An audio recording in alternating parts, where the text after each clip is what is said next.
Hello students, आप सभी का आज की इस कक्षा में स्वागत है। आज की इस कक्षा में हम सीजी टेट का जो सिलेबस है कंप्लीट वो हम देखेंगे। आप सभी को पता है कि व्यापम ने 2026 का कैलेंडर जारी कर दिया है, जिसमें जनवरी से लेकर मार्च तक जितने भी एग्जाम होने वाले हैं वो सभी हमें देखने को मिलेंगे, जिसमें से एक एग्जाम सीजी टेट का है।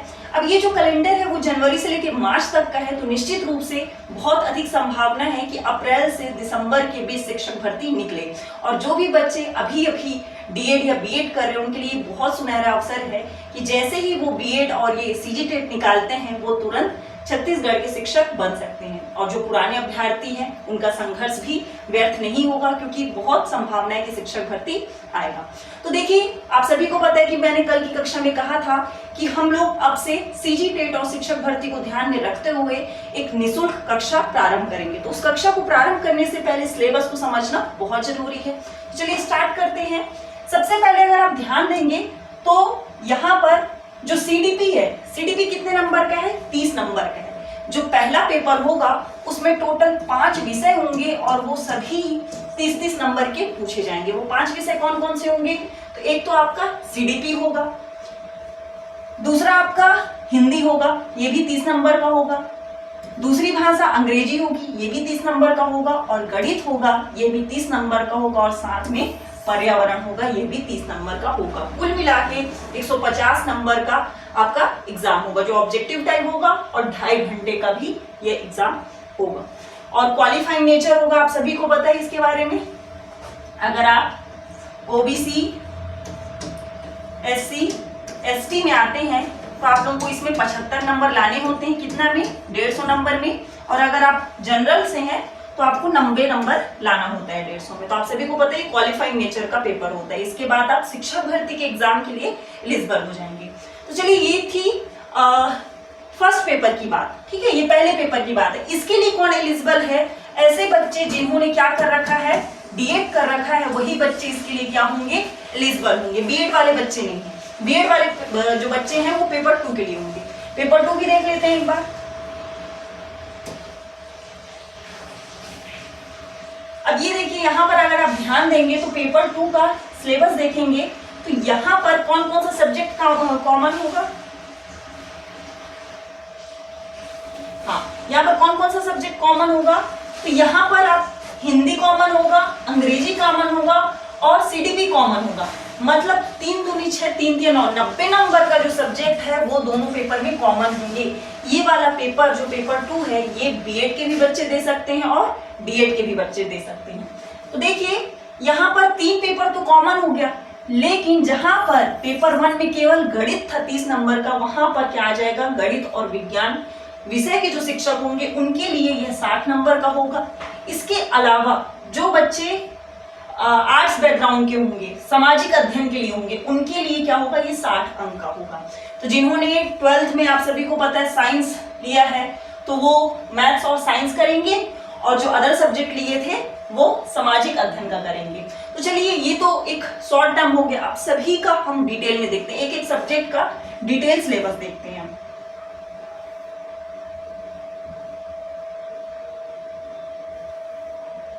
सबसे पहले बात करते हैं बाल विकास एवं शिक्षण शास्त्र। चलिए, ये तो बता रहे हैं कि किस तरह से आपके पूछे जाएंगे, कि अंग्रेजी में किस तरह से होंगे, गणित में किस तरह से होंगे। अभी हम देखेंगे डिटेल सिलेबस जो सब्जेक्ट वाइज होगा, ठीक है। ये बहुत ज्यादा ऐसा आपके काम का नहीं है उतना, बस इसको आप देख लीजिए। यहाँ से स्टार्ट होता है आपका सिलेबस। तो चलिए, सबसे पहले हम देखते हैं सीडीपी की बात करते हैं। सबसे पहले अब देखिए, यहाँ पर बाल विकास का जो परिचय, वहां पर से कितने नंबर का सवाल पूछा जाएगा? यहाँ से 7 नंबर का सवाल पूछा जाएगा, इन्होंने बता दिया है। अब बाल विकास के परिचय में क्या क्या आएगा? तो सबसे पहले विकास की अवधारणा आएगा। अब सवाल उठता है कि मैम इसमें किस तरह के सवाल बनते हैं? इसमें इस तरह के सवाल बनेंगे कि बताइए विकास खालिस्तान प्रक्रिया है, फिर ऑप्शन ए, डी, बी, सी इस तरह से बना रहेगा, ए बी सी डी बना होगा, सतत, असतत, इस तरह का। तो विकास क्या है? एक सतत प्रक्रिया है। अब देखिए, मैं सीडीपी का पूरा कंप्लीट ला ही रही हूँ क्लास, जिसमें हम क्वेश्चन प्रैक्टिस करेंगे, तो पूरा ये आपका कवर हो जाएगा। तो घबराएंगे नहीं, अभी बस सिलेबस पर ध्यान देंगे। विकास की अवस्थाएं, तो इसमें बहुत सारी अवस्थाएं जैसे गर्भावस्था है, और गर्भावस्था से किस तरह के सवाल आते हैं कि एक नवजात शिशु जब जन्म लेता है तो उसका वजन कितना होता है, इस तरह के भी सवाल पूछे गए हैं। शैशवावस्था, प्रारंभिक या उत्तर बाल्यावस्था, किशोरावस्था, तो यहाँ से सवाल पूछे जाते हैं। जैसे तनाव और तूफान की अवस्था किसे कहते हैं, किशोरावस्था को कहते हैं। तो इस तरह के सवाल देखने को मिलते हैं, ये हम जब क्लास लेंगे तो कवर करेंगे। उसके बाद आप इकाई 2 देखेंगे, तो शारीरिक, संज्ञानात्मक, सामाजिक, संवेगात्मक विकास, विकास के आयाम, ये जो कुल मिला के लिखा है ये क्या है, विकास के आयाम से संबंधित टॉपिक है, विकास के आयाम। मैं फिर रिपीट करूंगी, आप लोगों को कोई भी महंगे इंस्टीट्यूट ज्वाइन करने की जरूरत नहीं है, क्योंकि ये क्लास पूर्णतः निःशुल्क चलेगी हमारे सीजी मैथोलॉजी के यूट्यूब पर, तो बिल्कुल जुड़े रहेंगे। विकास को प्रभावित करने वाली बातें, प्रकृति, पोषण, निरंतरता व अनिरंतरता, प्रारंभिक एवं परिवर्तित बाद के अनुभव। तो ये सिलेबस के कुछ पॉइंट्स है। अगला यूनिट देखेंगे तो बाल विकास की सामाजिक एवं सांस्कृतिक पृष्ठभूमि क्या है। इसमें इस तरह के सवाल आते हैं, जैसे मान लीजिए कि समाज की सबसे छोटी इकाई क्या है, आपका जो विद्यालय है वो कौन सी इकाई में आता है, ठीक है। तो इस तरह के सवाल पूछे जाते हैं इसमें। चलिए आगे बढ़ेंगे, तो बच्चों का अध्ययन कुछ तरीके से परिचय। तो ये थी किसकी बातें, ये थी 7 नंबर की बात। तो 7 नंबर में इस तरह का चीजें आपको देखना है। उसके बाद अगला जो 7 नंबर है वो यहां से पूछा जाएगा, विकास के पहलू से। तो विकास कौन कौन से होते हैं, शारीरिक विकास होता है, मानसिक विकास होता है, सांस्कृतिक सामाजिक विकास होता है, और सांस्कृतिक नियंत्रण व समन्वय का विकास। ऐसे डरावने वर्ड्स लग रहे हैं जो पहली बार सीजी टेट देने जा रहे हैं, बिल्कुल नहीं घबराएंगे, बहुत इजी वे पर क्वेश्चन के माध्यम से हम इसे कवर करेंगे। चलिए, कुछ सामान्य सिद्धांत होते हैं, जैसे एक सिद्धांत पूछ लेता है आपका शीर्ष भीमामुखी सिद्धांत, मतलब या जिसे हम कहते हैं जिसमें विकास क्या होता है, सर से पांव की ओर होता है। इसमें बच्चों से पूछा जाता है, ठीक है। कुछ सिद्धांत होता है, एक समान गति का सिद्धांत पूछता है, तो इसमें कुछ सामान्य सिद्धांत पूछे जाएंगे। शरीर के अंगों के अनुपात में बदलाव की किस एज में शारीरिक विकास बहुत तेजी से होता है, किस में बहुत धीमी गति से होता है। ऊंचाई व वजन की वृद्धि, शारीरिक बनावट में बदलाव, नियंत्रण का विकास पूछ देता है, स्थूल और सूक्ष्म। संवेगात्मक विकास, नैतिक विकास के जनक कौन है, ये पूछ देता है। विद्यालय एवं घर का वातावरण, मित्र, साथी, समूह एवं वयस्कों के साथ संबंध, बाल विकास की सामाजिक और सांस्कृतिक पृष्ठभूमि, व्यक्तित्व का विकास एवं समाजीकरण। तो ये आपका क्या है, सिलेबस का है, ठीक है। यहाँ से बहुत इजी है ये वाला, अगर देख रहे हैं ना वो बहुत इजी है। तो ये साथ इधर 7 हो गया और उधर 7 हो गया।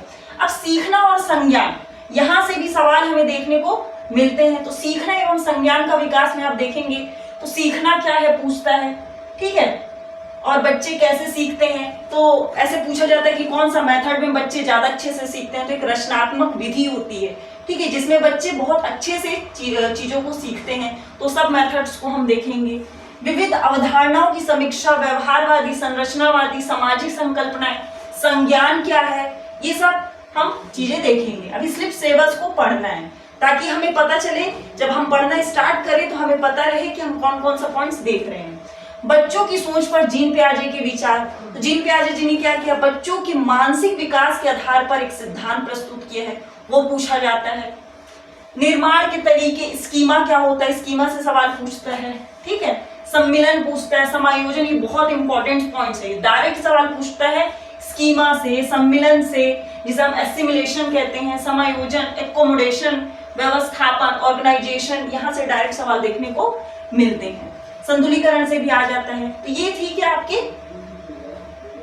सीटेट के सिलेबस की बात। तो यहां से आपका 9 नंबर का सवाल पूछेगा। अब आते हैं किशोरों की सोच के लक्षण। तो आप बहुत ज्यादा डिटेल सिलेबस में जाएंगे, देखिए इतना ज्यादा ये जैसा आपको दिख रहा है भयानक, वैसा है नहीं बहुत ज्यादा।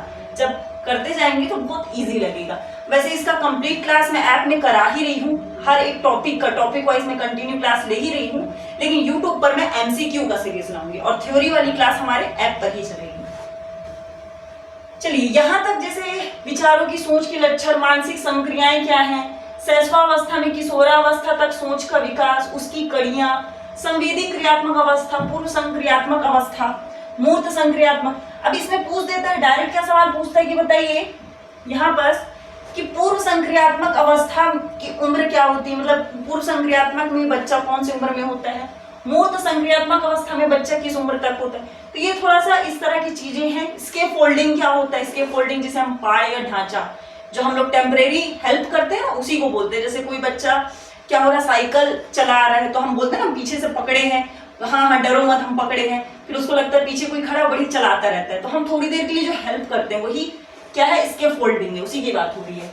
शिक्षक की भूमिका क्या होगी, इस तरह के सवाल देखने को मिलते हैं।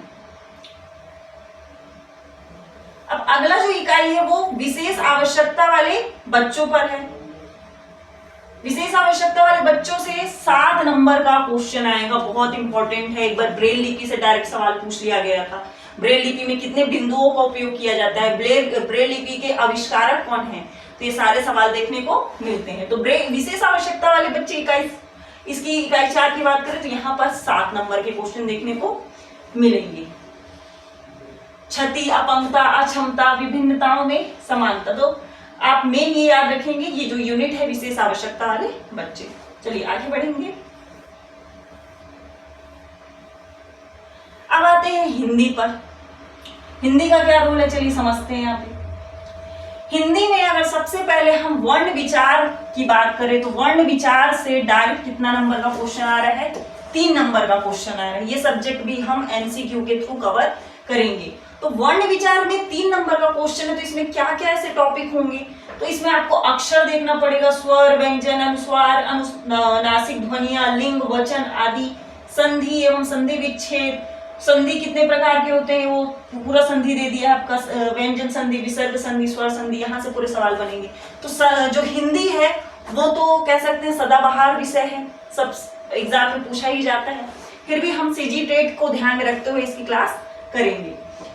शब्द विचार, यहाँ से कितने नंबर का क्वेश्चन आएगा, तो यहाँ पर से आपका 4 नंबर का क्वेश्चन आएगा, ठीक है, जिसमें शब्द रूप और रचना के बारे में पूछा जाएगा। स्रोत के आधार पर शब्दों के वर्ग कौन कौन से होते हैं, तत्सम बहुत इंपॉर्टेंट है, तत्सम हो गया, देशज हो गया और तद्भव। ये सबसे ज्यादा मोस्ट जो क्वेश्चन देखने को मिलते हैं यहीं से देखने को मिलते हैं, कभी कभी विदेशी।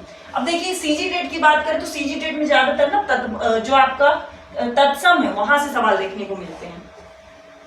अर्थ के आधार पर शब्द भेद, पर्यायवाची शब्द, विलोम शब्द, अनेकार्थी, ये सभी कॉमन है, आप सभी एग्जाम में पढ़ते आए हैं। आगे बढ़ेंगे। शब्द रचना से कितने नंबर का क्वेश्चन है, शब्द रचना से 4 नंबर का क्वेश्चन है, और पद व पद भेद से 3 नंबर का क्वेश्चन, वाक्य परिचय से 3 नंबर का क्वेश्चन, रचना से भी 4 नंबर का क्वेश्चन। और बच्चों की मतलब कुल मिला के ये वाला जो क्वेश्चन है ना, यहाँ पर ये पेडागोजी वाला क्वेश्चन आ गया, ये इकाई 7 और इकाई 8, ध्यान देंगे, इकाई 7, इकाई 8 और इकाई 9। ये हिंदी जो पेडागोजी का सब्जेक्ट होता है, क्योंकि इसमें 3 दूनी 6, 3 तिया 9 नंबर का जो है वो आपका हिंदी पेडागोजी का सब्जेक्ट होगा। तो हम हिंदी पेडागोजी भी कवर करेंगे, तो यहाँ से सवाल देखने को मिलेंगे। तो चलिए ये तो हिंदी और सीडीपी की बात हो गई। अब नेक्स्ट सब्जेक्ट पे बढ़ते हैं।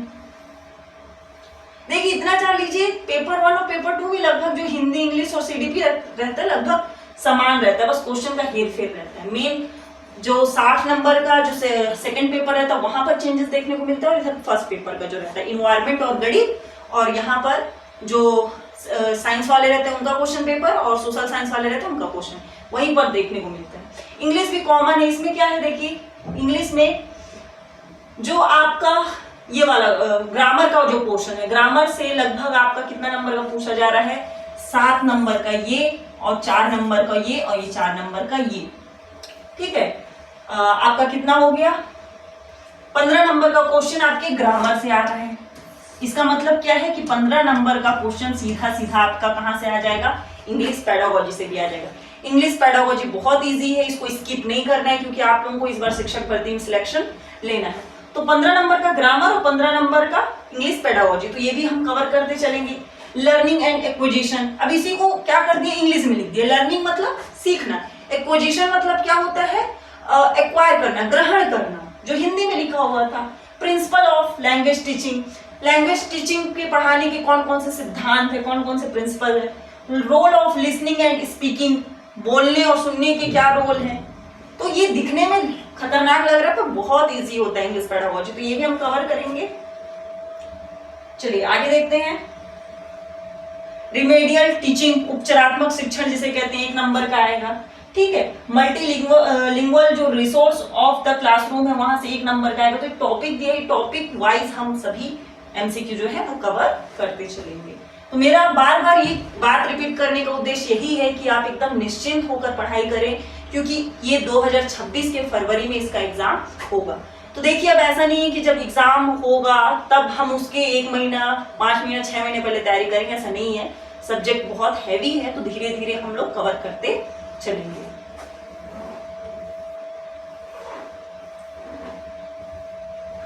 गणित में आपका क्या क्या है, तो देखिए गणित में अगर हम स्टार्टिंग का 2 यूनिट देखें तो स्टार्टिंग का जो 2 यूनिट है वो मैथ्स पेडागोजी का है, गणित शिक्षण शास्त्र, जिसमें हाँ बच्चों को कौन से विधि से पढ़ाया जाए, जिसमें व्यवहारिक क्वेश्चन पूछे जाते हैं। पेडागोजी में लगभग व्यवहारिक क्वेश्चन पूछे जाते हैं कि अगर आपके एक शिक्षक हैं, आपकी कक्षा में कोई बच्चा बहुत कमजोर है तो आप उन्हें मारेंगे, सुनाएंगे, डांटेंगे या समझाएंगे, तो इस तरह के सवाल पूछे जाते हैं। पर इतना भी ऐसे नहीं पूछा जाता है, ठीक है, समझ पर आधारित होता है। ये तो कवर करेंगे। तो ये लगभग कितने नंबर का हो जाएगा, ये आपको 14 नंबर का पूछा जाएगा मैथ्स पेडागोजी। इंग्लिश पेडागोजी कितने नंबर का पूछा गया, 15 नंबर का, मैथ्स पेडागोजी 14 नंबर का, और हिंदी पेडागोजी था 9 नंबर का। अब आते हैं प्योर मैथ्स पर, जिससे कई बच्चे बहुत डरते भी हैं। चलिए मैथ्स पेडागोजी पे आते हैं। दशमलव प्रणाली। अब देखिए प्योर मैथ्स की हम बात करें तो प्योर मैथ्स इसमें 16 नंबर का है। इसकी क्लास सर लेंगे बहुत अच्छे से, वो बहुत इजी वे पे मैथ्स को कवर कराते हैं, तो एकदम निश्चिंत रहेंगे, मैथ्स की भी प्रॉपर क्लासेस लगेंगी जिसमें हम इंपॉर्टेंट क्वेश्चन कवर करेंगे। तो दशमलव प्रणाली होगी, इसमें संख्याएं होंगी, साधारण भिन्न, दशमलव भिन्न होगा, संख्यात्मक व्यंजकों का समीकरण होगा, वर्गमूल होगा, महत्तम समापवर्तक और लघुत्तम समापवर्तक होगा, औसत होगा और प्रतिशत होगा। तो ये सब मिलाकर, और साधारण ब्याज, लाभ हानि, अनुपात, समानुपात के नियम, चाल, समय, दूरी, एक एक नियम, समय, कार्य व मजदूरी, क्षेत्रफल तथा परिमाण, आयतन, समय, ये सभी मैथ्स के कॉमन टॉपिक हैं, सभी एग्जाम में पूछे जाते हैं। तो आपने कभी नहीं भी पढ़ा है तो भी कोई दिक्कत नहीं है कि नहीं जो बच्चे पहले से पढ़ चुके हैं वही करेंगे, ऐसा कुछ नहीं। हम लोग मान के चल रहे हैं कि हम 0 से स्टार्ट करें। तो यहाँ पर 16 नंबर का पूछा जाएगा, तो इसके भी हम एमसीक्यू कवर करेंगे, क्वेश्चन के फॉर्म में ही हम तैयारी करेंगे। पर्यावरण, ये इंपॉर्टेंट है। अब देखिए यहाँ पर थोड़ा सा अलग क्या है, पर्यावरण है। पर्यावरण विशेष रूप से जो पेपर 1 की तैयारी कर रहे बच्चे हैं उनके लिए है। तो स्वयं के पर्यावरण को समझना पेडागोजी का क्वेश्चन हो गया। पर्यावरण के बारे में बच्चों की समझ, ये क्या हो गया, ये भी पेडागोजी का क्वेश्चन हो गया। स्टार्टिंग में बहुत डिटेल में बताएंगे बट अभी यूनिट को समझना है, ठीक है। इसमें क्या, ये 4 नंबर का है। पर्यावरण अध्ययन क्यों पढ़ाए, तो ये क्या हो गया, 3, 4 और 3, ये हो गया 11 नंबर, ठीक है। मतलब यहाँ पर ज्यादातर अगर आप देखेंगे तो इन्वायरमेंट, जो पर्यावरण इन्वायरमेंट पेडागोजी जो है वहां पर ज्यादातर क्वेश्चन पूछे जाएंगे, ठीक है। यहाँ पर परिवार से 4 नंबर का क्वेश्चन होगा, ये बहुत इंपॉर्टेंट यूनिट है, यहाँ से ना सवाल देखने को मिलते हैं। यहाँ पर से दहेज प्रथा कब समाप्त किया गया, बाल विवाह कब समाप्त किया गया, इसको खत्म करने वाले कौन व्यक्ति थे, ठीक है। बाल श्रम, इसमें कौन सा आर्टिकल है, नशाखोरी, धूम्रपान, इनके व्यक्तिगत सामाजिक आर्थिक प्रभाव, ये सब बहुत इंपॉर्टेंट है। एकल परिवार क्या होता है, सब सवाल पूछे जाते हैं पर्यावरण में। अपने शरीर की देखभाल, यहाँ पर आपको ना थोड़ा बायोलॉजी वाली फीलिंग आएगी, ठीक है, ये भी हम कवर करेंगे। चलिए आगे बढ़ते हैं। कुछ बीमारियां होती हैं शरीर में, उनसे रिलेटेड भी क्वेश्चन बनते हैं, इंपॉर्टेंट है। पर्यावरण को हल्के में नहीं लेंगे पेपर 1 वाले बच्चे। इकोसिस्टम से देखने को सवाल मिलता है, एक बार पूछा था 10% का नियम, ठीक है। पिरामिड से सवाल बनता है, ऊर्जा का पिरामिड, तो इस तरह से सब आते हैं सवाल। चलिए, तो ये थी पेपर 1 की बातें। पेपर 2 में हम आते हैं तो इसमें सीडीपी लगभग समान है, एक जैसा ही है। कुछ चीजें हैं जो इसमें चेंज रहेंगी, जैसे उसमें हम बच्चों का विकास प्राथमिक स्तर पर देख रहे थे, हम इसमें उच्च प्राथमिक स्तर पर देखेंगे। तो आप देख सकते हैं इसमें बच्चों का विकास यूनिट 1, ठीक है, यूनिट 1 होगा आपका। इसमें वही विकास की अवधारणा है जो हम पिछले सिलेबस में पढ़ चुके हैं, लगभग सिमिलर होगा, ठीक है, ये सब हम देख चुके थे। देखिए सीडीपी, हिंदी और इंग्लिश को हम कॉमन पढ़ेंगे। क्यों? क्योंकि ये पेपर 1 हो चाहे पेपर 2 हो, दोनों में बराबर होंगे, तो दोनों को कवर करते चलेंगे। तो सीडीपी और इंग्लिश के लिए ऐसा नहीं है कि दोनों के लिए अलग है। समावेशी शिक्षा क्या होता है? समावेशी शिक्षा सभी के लिए समान शिक्षा।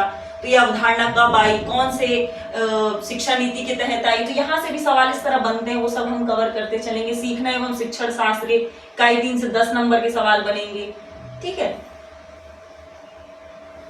चलिए अगला प्रश्न पत्र हिंदी का। हिंदी कॉमन है, वही सब बातें हैं इसमें, एक्स्ट्रा नहीं है, चीजें होंगी तो हम कवर करते चलेंगे। तो मेरा उद्देश्य यही है कि आप सिलेबस को एक बार ध्यान से देख लें ताकि पढ़ते टाइम हम सीधा इनको कवर करें। इंग्लिश में भी वही है, आप देख सकते हैं 15 नंबर का इसमें भी ग्रामर था, 15 नंबर का उसमें भी ग्रामर था, दोनों ही पेपर में कॉमन है। इंग्लिश पेडागोजी का भी सेम वही हाल है, तो एकदम कॉमन। अलग से इसमें क्या है? गणित और विज्ञान। ये ध्यान रख सकते हैं आप लोग कि देखिए पेपर 2 का जो गणित होगा उसमें केवल 5 नंबर का पेडागोजी होगा। बाकी हम बात करें तो इकाई 2 में 5 नंबर का यही है आपका पूरा न्यूमेरिकल वाला क्वेश्चन होगा। इकाई 3 में भी न्यूमेरिकल क्वेश्चन है, इकाई 4 में भी न्यूमेरिकल क्वेश्चन देखने को मिल जाता है। अब इकाई 5, 6, 7 ये पूरे क्या होंगे? साइंस के क्वेश्चन होंगे। यहां से इस तरह के सवाल पूछे जाएंगे क्योंकि मैथ्स और साइंस है। यहाँ पर सीधा सीधा आपका 60 नंबर का सवाल है, तो आप इसे इग्नोर नहीं कर सकते, आपको कवर करते हुए चलना होगा। इकाई 8, इकाई 9, क्योंकि देखिए ये इतना ज्यादा इकाई में क्यों बटा हुआ है? तो इकाई जो है आपका इसमें मैथ्स है, इसमें साइंस के 3 पोर्शन है, बायोलॉजी है, फिजिक्स है, केमिस्ट्री है। तो इसमें 4 पोर्शन आपको कवर करने होंगे, तब जाके आपका 60 नंबर कवर होगा। सोशल साइंस में भी ऐसा ही होगा। सोशल साइंस में हिस्ट्री, जियोग्राफी होगा, ठीक है, हिस्ट्री हो गया, जियोग्राफी हो गया, इकोनॉमिक्स हो गया, पॉलिटी हो गया, ये सभी सब्जेक्ट कवर करने होते हैं। तो इकाई 11, ये इकाई 11 में पदार्थ की संरचना हम देखिए तो 6 नंबर का है, ठीक है, जिसमें तत्व, यौगिक, मिश्रण, ये सारी चीजें रहेंगी। बहुत ज्यादा डिटेल में बताने की आवश्यकता है क्या?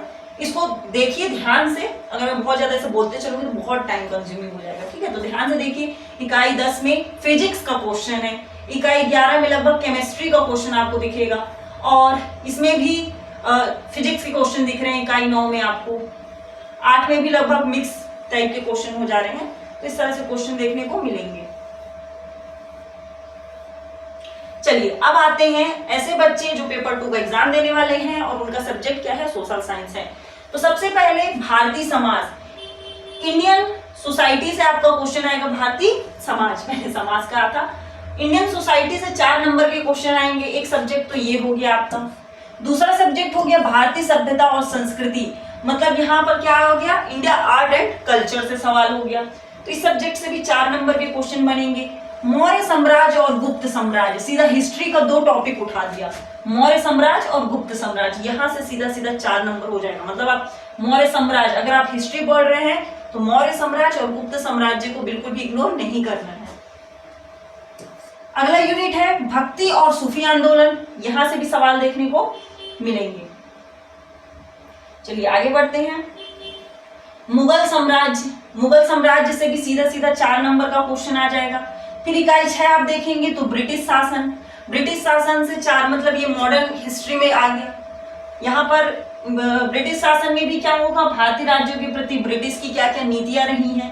1857 की क्रांति से डायरेक्ट क्वेश्चन पूछ लिया जाएगा। तो यहाँ पर टॉपिक को ना बहुत अच्छे से एक्सप्लेन कर दिया है जो सोशल साइंस वाले बच्चे हैं। इंडियन पॉलिटी में क्या किया है कि भारतीय संविधान की क्या विशेषताएं होंगी, मूल अधिकार और मूल कर्तव्य, ये जो टॉपिक दे दिए हैं, बहुत ज्यादा फैलाया नहीं इन्होंने। पॉलिटी से भी जो क्वेश्चन करेंगे वो टॉपिक इन्होंने दे रखा है, तो इजी है ये।